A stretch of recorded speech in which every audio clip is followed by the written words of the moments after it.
My name is Ricky Patel. I'm the Special Agent in charge for Homeland Security Investigations here in New York. This morning, hundreds of special agents and investigators with HSI, the FBI, the New York Waterfront Commission, and the NYPD descended upon the homes of individuals who for years have operated with the false sense of impunity, a false sense of incivility. In the early hours of today, across 9 states coast to coast, dozens of defendants were arrested and will face the consequences of their alleged crimes. This was their wake-up call. With the alleged involvement of 3 La Cosa Nostra crime families, 1 NBA head coach, a Hall of Famer, no less, and former NBA players, the years of investigative work that culminated with this morning's operation seem reminiscent of a Hollywood movie. But this wasn't luck, and this wasn't theatrics. This was an evidence-driven, relentless, and unified effort among law enforcement. Through what we have dubbed Operation Royal Flush, HSI New York, along with our task force personnel from the Waterfront Commission, first uncovered this scheme more than 4 years ago. Agents and investigators dedicated countless hours and sleepless nights in identifying the criminal network, dissecting communications and patterns, and following the money with precision. We built a case, piece by piece, and what we discovered was a sprawling criminal enterprise that utilized cutting-edge technology and various methods of deception to dupe unsuspecting gamblers into paying up so that these defendants could cash out. As alleged, this sophisticated conspiracy cheated victims out of at least $7 million and placed the public and the defendants alike at risk. This case involved global reach, financial depth, and the patience to dismantle complex financial criminal enterprises from the inside out. When criminal organizations attempt to launder profits through our country, HSI connects the dots and shuts it down. To anyone who thinks intimidation, fraud, or violence will shield their profits, understand this. If you are exploiting our communities, expect HSI and all of our law enforcement partners at your door. I would like to thank all our partners here today. Obviously, the United States Attorney's Office for the Eastern District of New York, the Waterfront Commission, the FBI, the NYPD, and the prosecutors that will carry this forward. Today's arrests are not an endpoint. They are the start of accountability. Thank you, and I now turn it over to Police Commissioner Jessica Tisch.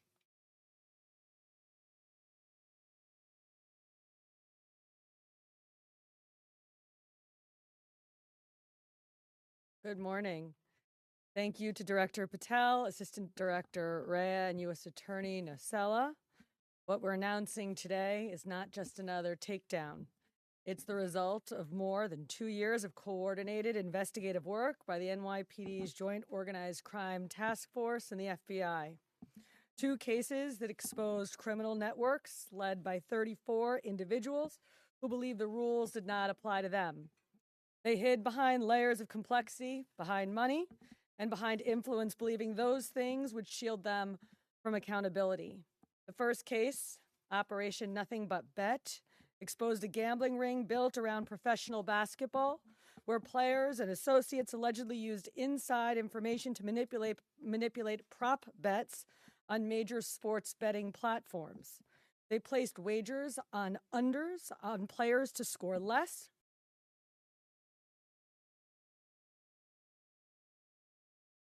rebound less, assist less, using information that was not yet public.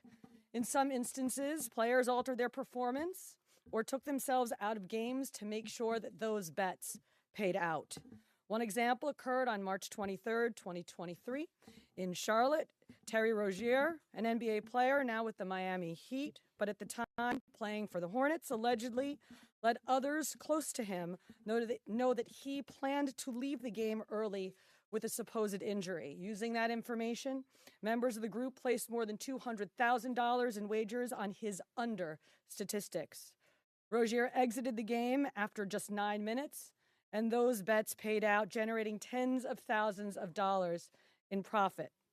The proceeds were later delivered to his home, where the group counted their cash. As the NBA season tips off, his career is already benched, not for injury, but for integrity. As a result of this investigation, 6 defendants, including Rogier, are now facing conspiracy to commit bank and wire fraud. In a second case, Operation Zen Diagram, investigators uncovered a long-running scheme in which members and associates of several well-known organized crime families rigged high-stakes poker games across the country. These operatives included capos and multiple soldiers from the Bonanno, Gambino, Lucchese, and Genovese crime families, bringing 4 of the 5 families together in a single indictment is extraordinarily rare. It reflects how deep and how far this investigation reached and the skill and the persistence it took to get here. That work uncovered a deliberate, technologically sophisticated operation designed to carry out their crimes. They used custom shuffling machines that could read the order of cards, barcoded decks, and hidden cameras built into tables and light fixtures. The organizers also enlisted well-known public figures, former and current NBA players and coaches, including Chauncey Billups, the head coach of the Portland Trail Blazers, an NBA champion and a Hall of Famer, to make the games appear legitimate. Victims believed that they were sitting at a fair table. Instead, they were cheated out of millions. One victim in particular lost $1.8 million. In total, losses exceeded $7 million and continue to climb. And when people refused to pay, these defendants did what organized crime has always done. They used threats, they used intimidation, and they used violence. It's the same pattern that we have seen for decades: traditional mob enforcement methods combined with new technology to expand the reach of their operations.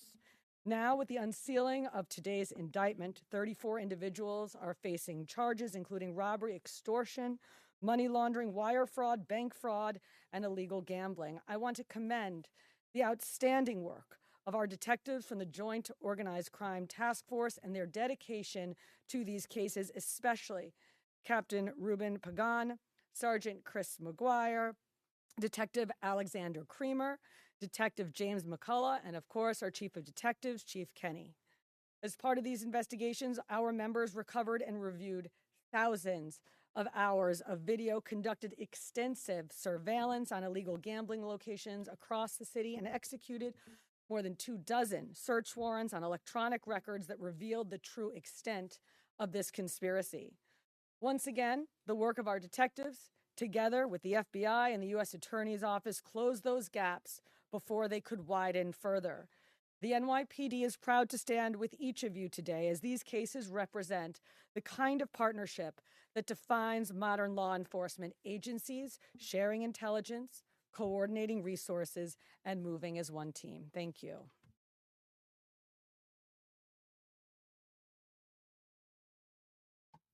If anyone has any questions that they'd like to ask, now's the time.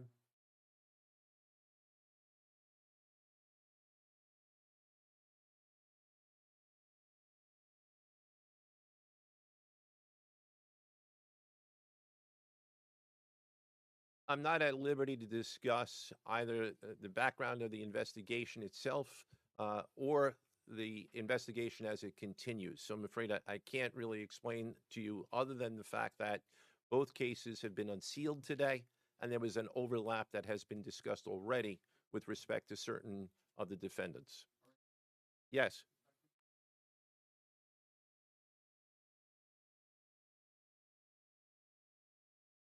With respect to any allegations or defenses that have been made by any of the defendants, they will have their opportunity to present them in court. We're not here to air those at this time or to discuss them. Yes.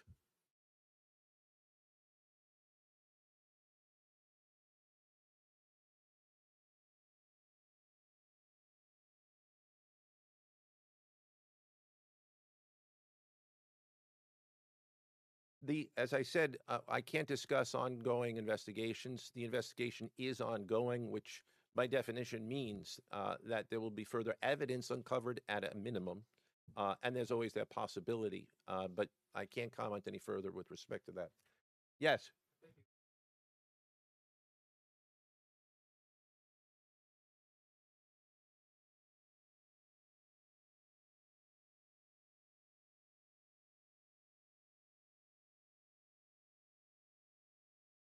it's not popular to go after some of the defendants that we went after today, but justice is served blindly.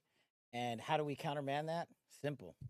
The unsealing of these indictments today shows the force of the Department of Justice and our great Attorney General and the leadership that we have at the FBI and the team here to specifically mete out justice. And look, let's not, mince words. This is the insider trading saga for the NBA. That's what this is. That's why we are going to take heat. But as the evidence comes out, as the indictments are unsealed, you will see the extensive work these men and women put in, countless hours over years, and that's how we countermand it.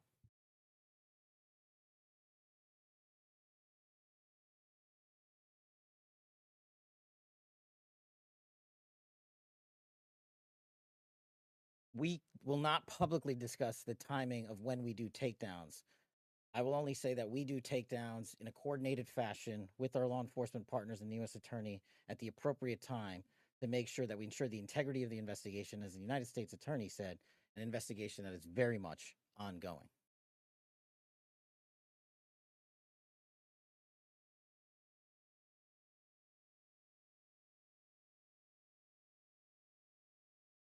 Simple. If you're participating in the legal gambling industry, you got nothing to worry about. If you're participating in illegal conduct, you got everything to worry about, and this case shows it.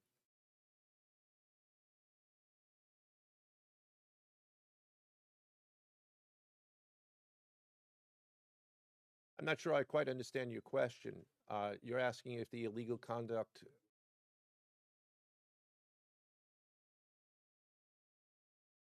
The sports books themselves are victims in this case. They themselves did not, as far as our investigation has concluded, they did not perpetrate anything unlawful.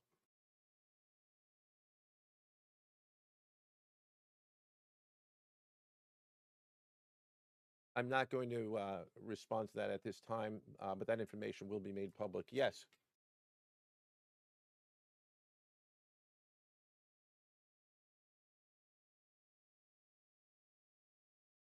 When you say the access point, what I'm not sure which case you're referring to.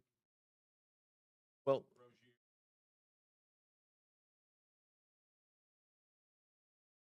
we're not at liberty to say that at this time. That will be revealed in due course. Yes. What is your question, sir?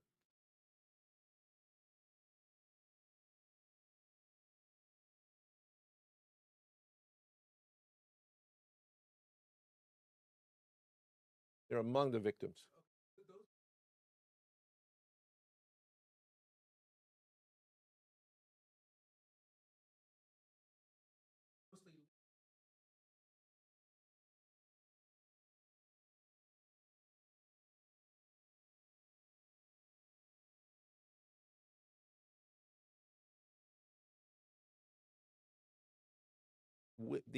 Let me repeat that all of the defendants themselves are presumed innocent.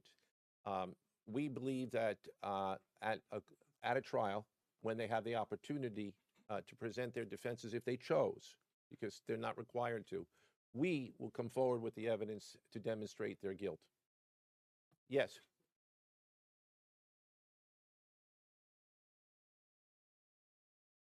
The answer to your question is yes, the NBA has cooperated with the investigation. Yes, sir.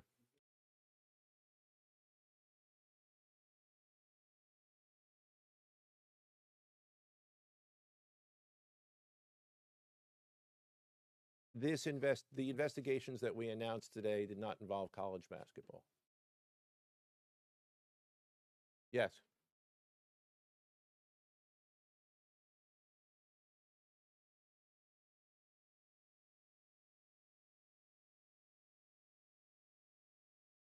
No, I'm sorry. That would be a question that goes beyond what we're here to discuss today, which is these two indictments.